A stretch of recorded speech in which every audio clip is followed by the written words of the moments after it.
గత 10 సంవత్సరాల్లో అరే ఆగురా గత 10 సంవత్సరాల్లో పెద్దలు మన పార్టీ అధ్యక్షులు మనందరి ఆరాధ్య దైవం తెలంగాణ సాధించిన మన నాయకుడు కేసీఆర్ గారి నాయకత్వంలో నిబద్ధతతోని పద్ధతిగా ఎక్కడ కూడా ఒక్క పైసా అవినీతికి తావు లేకుండా పని చేసినా అని చెప్పి ఇప్పుడు వాళ్ళకి చెప్పిన ఏసీబీ వాళ్ళు అడిగితే 82 ప్రశ్నలు అడిగినారు. కాకపోతే పాడిందే పాటరా అన్నట్టు అడిగిందే మళ్ళీ అడుగుడు తప్ప కొత్త విషయం ఏం లేదు. వాళ్ళకి ఏంటంటే పాపం రేవంత్ రెడ్డి బల్మిటికి ఒక కేసు పెట్టించిండని వాళ్ళకు కూడా అర్థమైంది.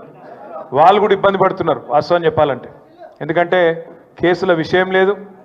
వీడికెళ్ళి ఫార్ములా ఈ రేస్ అనే ఒక ఈవెంట్ని హైదరాబాద్నే ఉంచాలి, కష్టపడి తెచ్చినాం ఇండియాకు మొదటిసారి భారతదేశానికి, ఇక్కడనే ఉండాలి, ఇక్కడ ఉంటేనే మన రాష్ట్రానికి పెట్టుబడులు తెచ్చుట్లు కానీ భవిష్యత్తులో ఎలక్ట్రిక్ వాహనాలకు హైదరాబాద్ను తెలంగాణను ఒక ప్రధానమైన స్థావరంగా ప్రపంచంలో తయారు చేయాలనే ఒక విజన్తో చేసిన పని తప్ప ఇలా పైసలు అవినీతి అలాంటి గలీజు పనులు రేవంత్ రెడ్డి చేస్తారు తప్ప మేము చేయము, మాకు ఆ కర్మ పట్టలేదు అనే మాట కుండబద్దలు కొట్టినట్టు వాళ్ళకి చెప్పిన.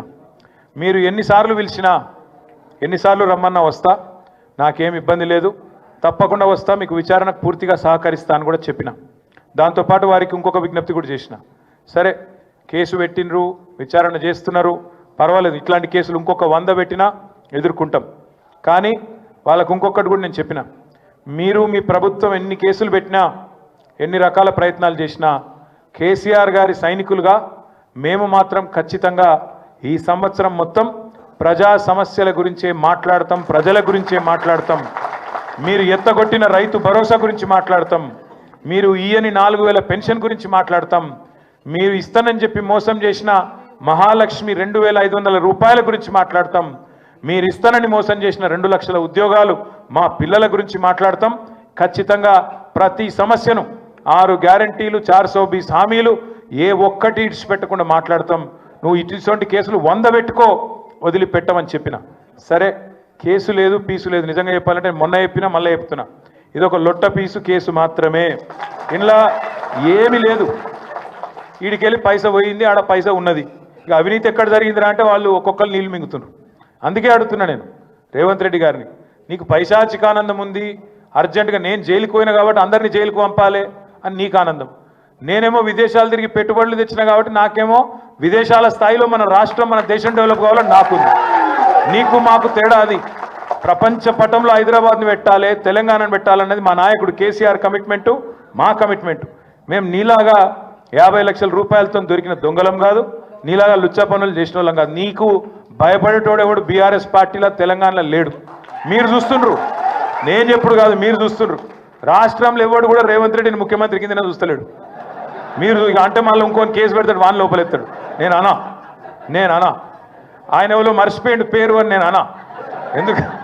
ఎందుకన్నా అంటే నిన్ను ఎవడు నేను ఏమంటున్నా అంటే నిన్ను ఎవడు గుర్తుపడతలేడు. నేనేం చేస్తా దానికి? సంవత్సరం తర్వాత కూడా నేను ఎవడు దేకపోతే నేనేం చేయాలి దానికి? ఇప్పుడు పెద్దలు ఎప్పుడో చెప్పారు, అందుకే కనకపు సింహాసనంలో శునకాన్ని కూర్చోబెడితే దానికి ఆ బుద్ధి రాదు. అందుకే భయపడేది లేదు, బాధపడేది లేదు. ఎన్నిసార్లు పిలిచినా పోతా, కానీ మీరు మాత్రం దయచేసి తదేక దీక్షతోని మన నాయకుడు కేసీఆర్ గారు చెప్పినట్టుగా ఉద్యమంలో ఎంతైతే కమిట్మెంట్తో పనిచేసినావో అంతే కమిట్మెంట్తో పోదాం. వాళ్ళు ఎన్ని ప్రశ్నలు పెట్టినా, ఎన్ని సవాళ్ళు వేసినా, ఎన్ని రకాల ఇబ్బందులు పెట్టినా, ఎన్ని రకాల కొత్త రకాల కేసులు పెట్టినా భయపడేది లేదు, తల వంచేది లేదు. నిజాయితీకి ధైర్యం ఎక్కువ. వాడు ఎవడు ఏమనుకున్నా సరే ఇది లొట్ట పీస్ కేసే, వీడు ఒక లొట్ట పీసు ముఖ్యమంత్రి, బరాబర్ కొట్లాడదాం, గట్టిగా ముందుకోదాం. మీ అందరి దయతో ఆశీర్వాదం తీయాలి. సిరిసిల్ల నుంచి కూడా మా తమ్ముళ్ళు చాలా మంది వచ్చిండ్రు, మీకు కూడా ప్రత్యేకంగా ధన్యవాదాలు. నిజానికి నేను ఊహించలేదు, మేము చెప్పలేదు, అయినా కూడా మీరందరూ ప్రేమతో వచ్చినందుకు మా సిరిసిల్ల అన్నదమ్ములకు కూడా పేరు పేరున ధన్యవాదాలు, నమస్కారాలు తెలియజేస్తూ మళ్ళా ఈరోజు మళ్ళా ఏమైనా రమ్మనాలంటే మళ్ళీ ఏమైనా క్వశ్చన్లు ఉండాలి, వాళ్ళ దగ్గర ఏం లేవు. రేవంత్ రెడ్డి మళ్ళీ ఏమైనా క్వశ్చన్ పంపితే రమ్మంటారేమో, పోతా. రేవంత్ రెడ్డి ప్రశ్నలు పంపుతాడు, మళ్ళా పోతా, మళ్ళా చెప్తా, మళ్ళా చెప్పొస్తా. రేవంత్ రెడ్డి ఒక లుచ్చాగాడు, దొంగ, గాయన లెక్క మేము లుచ్చ పనులు చేయమని చెప్తా, పక్కా చెప్తా. ఇంతేనా?